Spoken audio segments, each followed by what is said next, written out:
You think she's just a kid? Andre Almancer sneered. Worthless child. Just another cleaning girl. 12-year-old Layla Santos froze. Every word, every secret, every plan he thought no one could hear reached her ears. Her small hands clutched the edge of the trash bin as it rattled beneath her.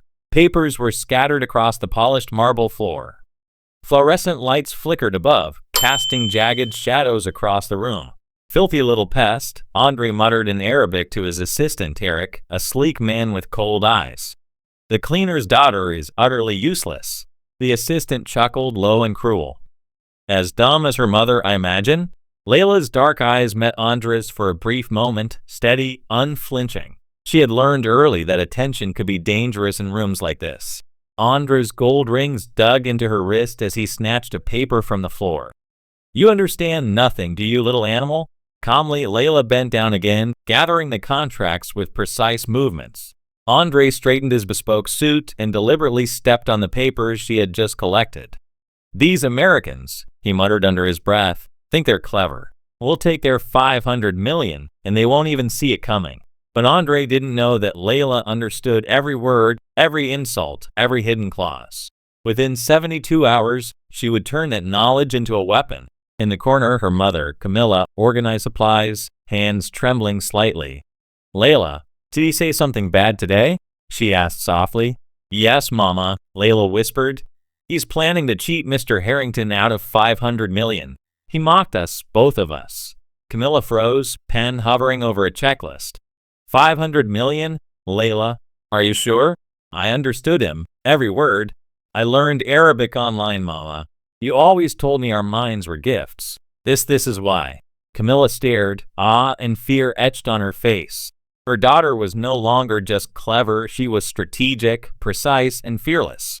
The next morning, Camilla approached David Harrington's office, Layla trailing behind. David, mid-40s lean with a commanding presence, looked up from his chair. Your daughter? Come in, both of you. Layla perched on the edge of a chair, feet dangling. He said, she began carefully. The real contract is written in Arabic with hidden clauses. He plans to take full control after 30 days, and any interference triggers a $200 million penalty. David's coffee paused mid-sip. Show me. Layla opened her tablet, revealing precise translations alongside the Arabic text. Her finger traced the lines. Temporary partnership actually means permanent control. And this clause, it's a trap. He's done this before and laughed about it. Camilla's hands shook. Speaking up could risk her job, their home, everything. Yet she found courage in Layla's moral clarity, intelligence, and fearless calm. David leaned back, processing the enormity of the revelation. How did you learn this, Layla?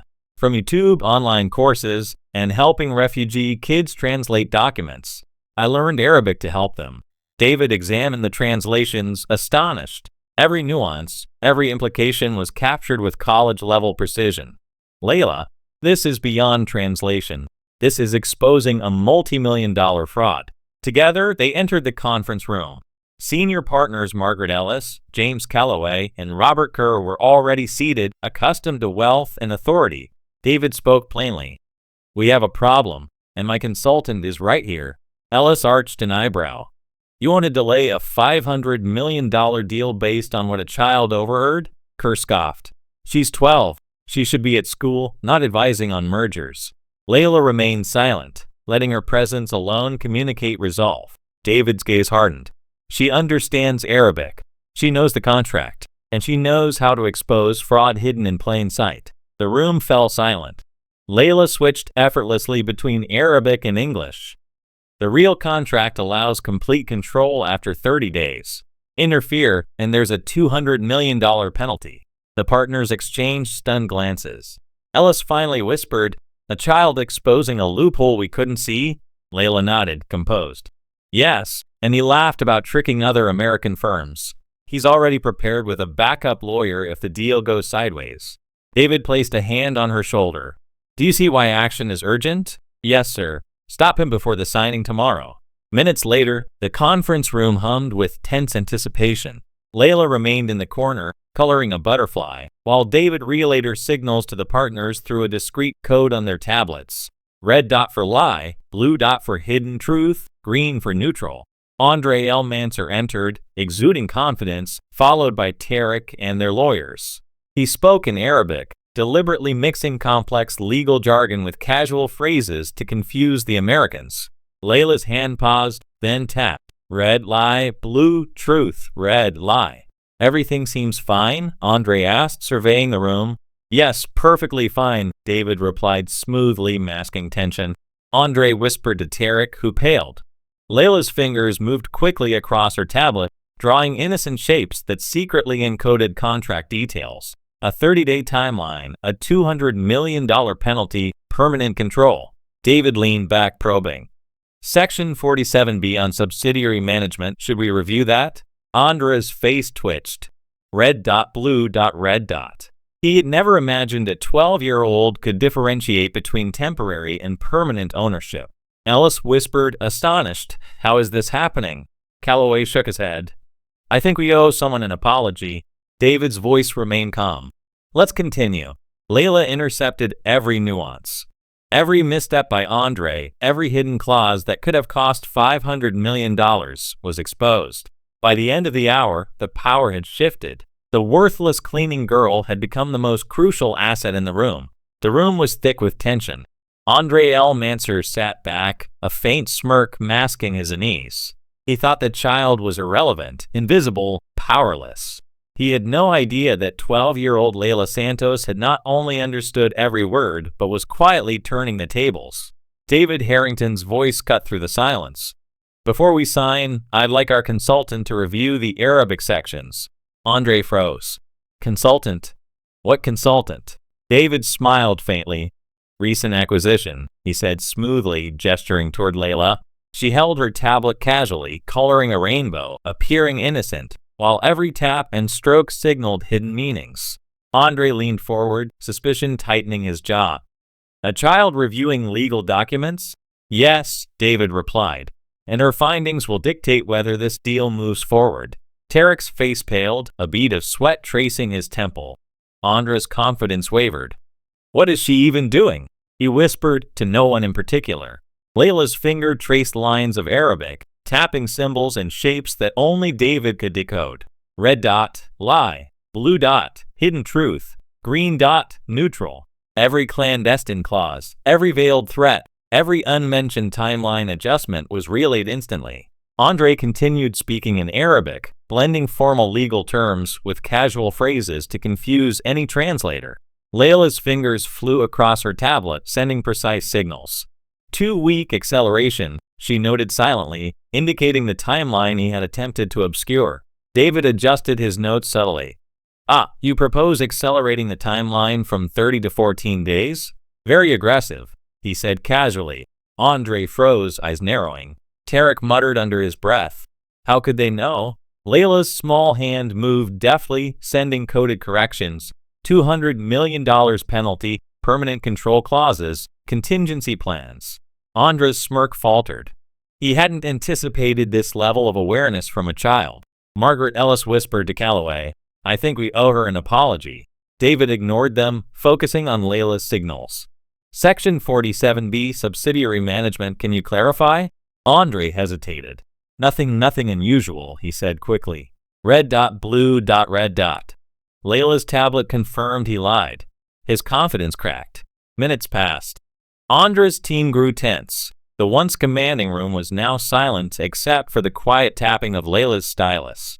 Every deceptive word was intercepted, every hidden agenda decoded. The power balance, once in Andre's favor, now rested in the hands of the child he had dismissed. David leaned down slightly.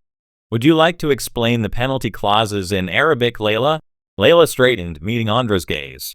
I heard you say the real contract gives complete control after 30 days, and that the Americans would pay $200 million if they interfere. Her voice was calm, precise, unflinching. Andre's face paled, color draining. The empire he had relied upon crumbled invisibly in that moment. She continued in English, for the room to understand. Mr. L. Mansour, you called me and my mother worthless. You mocked other American firms. You have plans hidden in the Arabic text to steal this deal and profit at the expense of our community. I've seen every clause. I've recorded every word. And I will expose you. A collective gasp filled the room. Andra's assistant, Tarek, attempted to intervene, but David's security quietly positioned themselves, blocking any escape. Andra's facade of control was shattered. Layla pulled up a recording on her tablet. Andra's voice played, translated subtitles scrolling in real time. We'll take everything from this company. Americans are naive. They cannot see what we do. The room was silent, absorbing the gravity. David stepped forward, hand on Layla's shoulder. Mr. Almancer, this deal is canceled effective immediately. Your fraud has been documented and reported to federal authorities. Andra's hands flailed, desperation clear. Please, let me explain. David's gaze was cold, unwavering. You will explain to a judge, not here. Layla's voice, steady and mature beyond her years, carried across the room. You underestimated me because I am young, because I am different, because I clean offices. But I am also smart enough to save $500 million and protect hundreds of families. Your plan fails. Andre slumped into his chair, defeated. His empire of deceit had collapsed quietly, efficiently, invisibly, through the eyes of a child he thought he could ignore. The senior partners looked on in awe. Ellis, Calloway, and Kerr no longer saw Layla as a child. They saw a prodigy, a tactical genius, a savior of their firm. David addressed the room. Ladies and gentlemen, meet our new chief youth linguistic consultant, Dr. Layla Santos. At 12, she has just safeguarded our company from one of the largest fraud attempts in recent history. The room erupted in applause. Foster, the skeptical partner from earlier, approached cautiously. Layla, I misjudged you. You've shown more courage and brilliance in a single morning than most of us in a lifetime. Layla smiled softly. Thank you, but I didn't do this for recognition. I did this to help people who cannot defend themselves. A year later, the firm's brass nameplate read, Dr. Layla Santos, Chief Youth Linguistic Consultant. Inside, she reviewed documents in 5 languages, her homework open beside her, advanced calculus, Arabic idioms, legal frameworks. Certificates of recognition from the FBI, State Department, and universities adorned the walls. Yet the place of honor was a framed photo. Layla teaching refugee children Arabic, their laughter filling the room. A soft knock interrupted her focus. David entered, holding the hand of a young girl who looked remarkably like him. Layla, meet my daughter Emma, he said. Emma, shy and holding a soccer ball, stared at Layla in awe. Dad says you speak 100 languages, Emma whispered. Only 12 fluently, Layla grinned. I'm working on Mandarin. Emma's face lit up. Want to hear something cool in Arabic? Of course, Layla replied. She pointed to the soccer ball. Uhibu Kurat al-Kataman, I love soccer too. My friend Layla taught me the words when she came from Syria. For the next hour, the 2 girls sat cross-legged on the office carpet, teaching each other sports phrases in different languages, laughing and kicking a small soccer ball around. Meanwhile, David watched from the doorway, remembering how his colleagues had dismissed Layla just a year ago. In the main conference room, now transformed into a foundation hall, David addressed a group of teenagers and parents. The Amara Layla Foundation has approved full educational scholarships for 15 students this year. Each one was nominated by someone who saw potential where others saw nothing. Among them, a homeless honor student, a teenage single mother pursuing her GED, a mathematically gifted young man with learning disabilities, and a deaf girl fluent in American Sign Language. Before the awards could be celebrated, David continued, I want you to hear from someone special. Layla stepped forward, no longer invisible, no longer underestimated. A year ago, a powerful man looked at me and saw only dirt, a child too young, too poor, too different. He was wrong. And today, you are here because every person in this room is special. Every voice matters. Every hidden gift deserves recognition. Tears streamed down faces, hope and inspiration spreading through the room. Layla's voice grew stronger, her words echoing beyond the walls. The hardest part isn't proving you're smart or good enough. It's believing it when others say you're not. Talent doesn't wear expensive suits. Intelligence doesn't need a degree. Wisdom doesn't require age. And worth? It has nothing to do with your paycheck. She looked directly into the camera recording the event. To everyone watching, notice someone overlooked. Listen to someone ignored. See potential where others see problems. Somewhere, another child is waiting for you to see them. Don't make them wait too long. The room erupted in applause once more. The once dismissed child had become a symbol, not of charity, not of luck, but of brilliance, courage, and the power of being seen.